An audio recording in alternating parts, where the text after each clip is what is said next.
Assalamu alaikum wa rahmatullahi wa barakatuh, and welcome to the Debe Islamic Association's Ramadan Reminders. Today, inshallah, we will be continuing with the tafsir or explanation of Surah 12, chapter on Yusuf. And as today is part 18 of our series, that means we are still in the middle 10 days of the month of Ramadan, the days of forgiveness. As such, we can now recite the dua recommended for those days. Bismillahir Rahmanir Rahim. Astaghfirullah Rabbi min kulli dhanbi wa atubu ilay. I ask forgiveness of my sins from Allah, who is my Lord, and I turn towards Him. Bismillahir Rahmanir Rahim. وَجَاءَ إِخْوَةُ يُوسُفَ فَدَخَلُوا عَلَيْهِ. And the brothers of Yusuf came to Egypt and entered upon him. Now let's recognize that in our last session yesterday, we spoke about the fact that Yusuf alayhi salam had been put into a position of trust and power so that he's now the chief minister in order to protect the thousands of people living in Egypt from starvation. Now, how many years have passed since this has happened? Because if the brothers are coming to him, we can work it out that at least the 7 years of green has come and finished, and a couple years of famine has started. So at least 8 or 9 years has passed since he's been the chief minister. So he's well established. We can follow from the map that the people are sending their relatives to Egypt from as far away as Jerusalem for grain. Because Yusuf alayhi salam is doing a superb job. And even other countries were getting their grain and trade from Egypt because he was able to establish all the stuff that he wanted, such as the silos, the warehouses, to protect the grain and ration accordingly. If we recall in Ayah 55 that we did in our last class, Yusuf alayhi salam said, Inni certainly hafidhun alim. I will be a guardian, I will be a good administrator, and I know what I'm doing. So the ayah concludes, so definitely arafa'ahum. Arafa or arafat, as we know it, means to recognize. So Yusuf alayhi salam recognized the brothers. Wahum, but they lahu munkirun. They did not know him.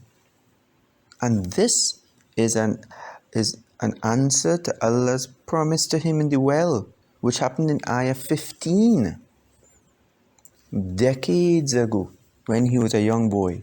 If you recall, Angel Jibreel alayhi salam being sent from Allah subhanahu wa ta'ala to reassure Yusuf alayhi salam in the well that at one day your brothers will come to you and you will be in a position of authority and you will recognize them and they won't recognize you.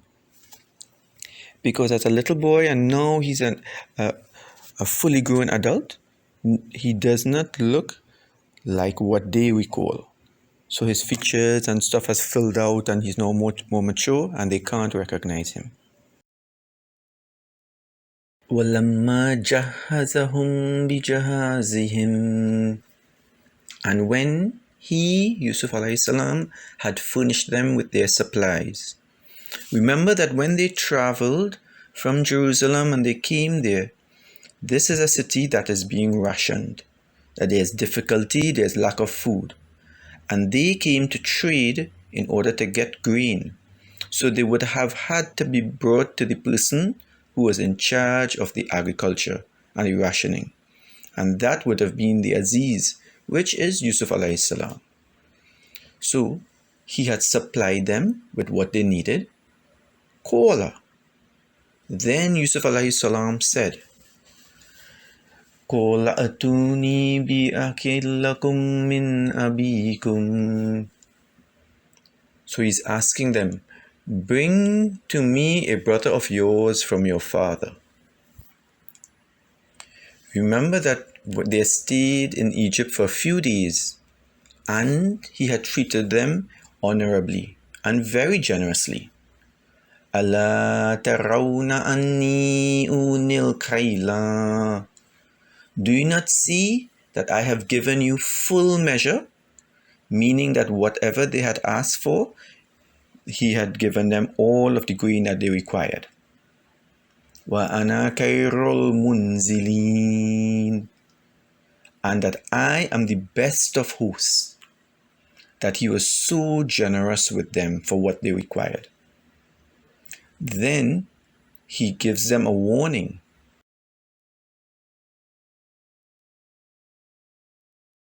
فَإِن لَّمْ تَأْتُونِي بِهِ. But, and Joseph warns them, if you do not bring him to me, this other brother of yours,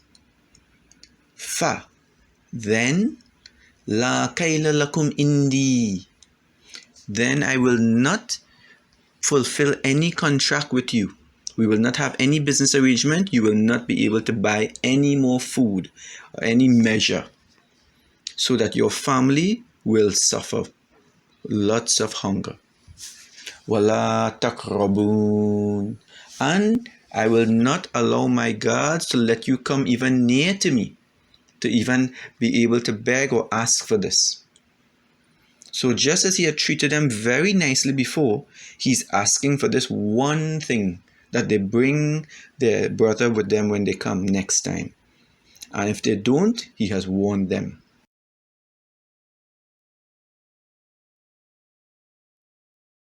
Qalu. So they, the brothers, are replying to Yusuf alayhi salam. And what are they saying? Sanurawidu anhu abahu.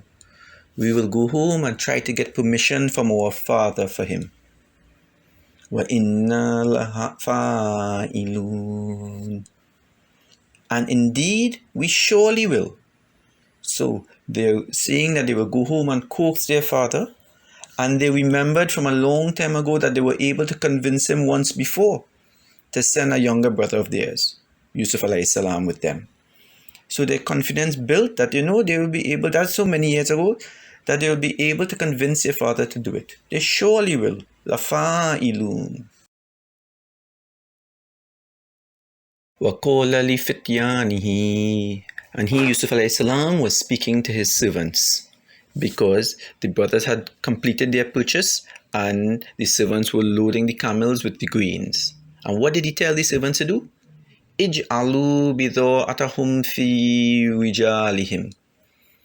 So put back their bidha'atahum, their merchandise, their money, whatever they came with to exchange for the grain, put that back, hide it in their saddlebags, in the bags in which the grain were in there. Hide it down inside there. And it would be easy for them because the servants were the ones who were packing the camels with the grain.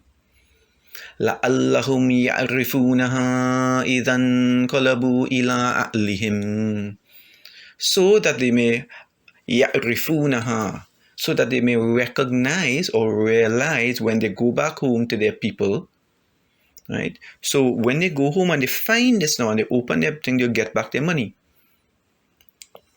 لَعَلَّهُمْ يَرْجِعُونَ. That way they will be able to return. And why is that? Because Yusuf alayhi salam may have recognized from the clothes that they wore and how they looked that poverty might have hidden the family at that point in time, that they may have sent their last set of earnings in order to exchange for grain. As such, if he returned the money back to them, then they would be able to afford to come back a second time to get more grain in the future and bring their brother, their little brother Benjamin, to him, which was all part of Allah's plan. Now also let's look at the big picture, that he is a prophet of Allah subhanahu wa ta'ala, and whatever he did, he is doing fully with justice. So his own family, his father wanted food and was sent his brothers to purchase it from him. Do you think that the best behavior for a prophet would be to charge your own father for food?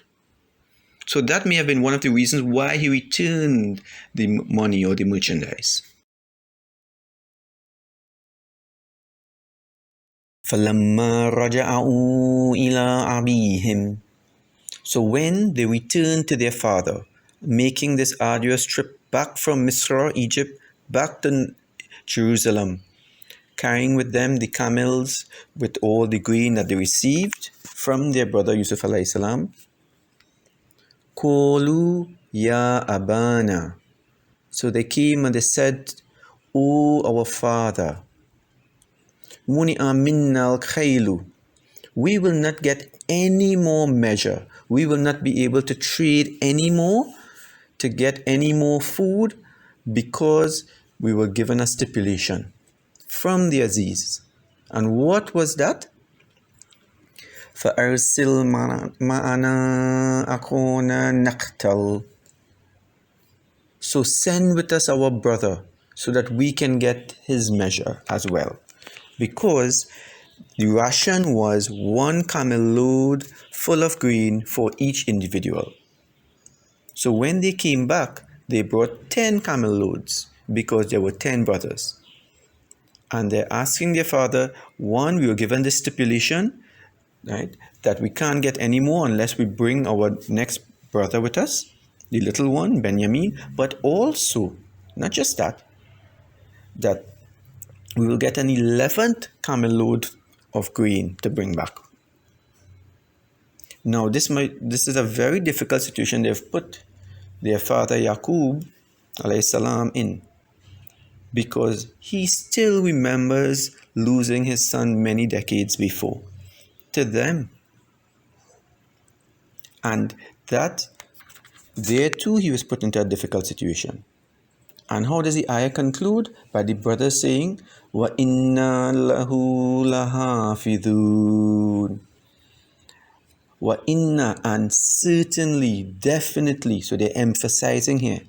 Lahu.